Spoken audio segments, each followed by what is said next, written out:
লোকসভা নির্বাচনে আগেই বিতর্কিত পোস্টার সল্টলেক তথ্য প্রযুক্তি নগরী আনাচে কানাচে।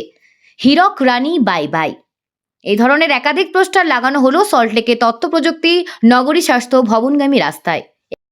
পোস্টারে উল্লেখিত হীরক রানী বাই বাই, মাঝখানে ছবি, দুই সাইডে কিউআর কোড। রয়েছে একাধিক প্রশ্ন: চাকরি চুরি করলো কে?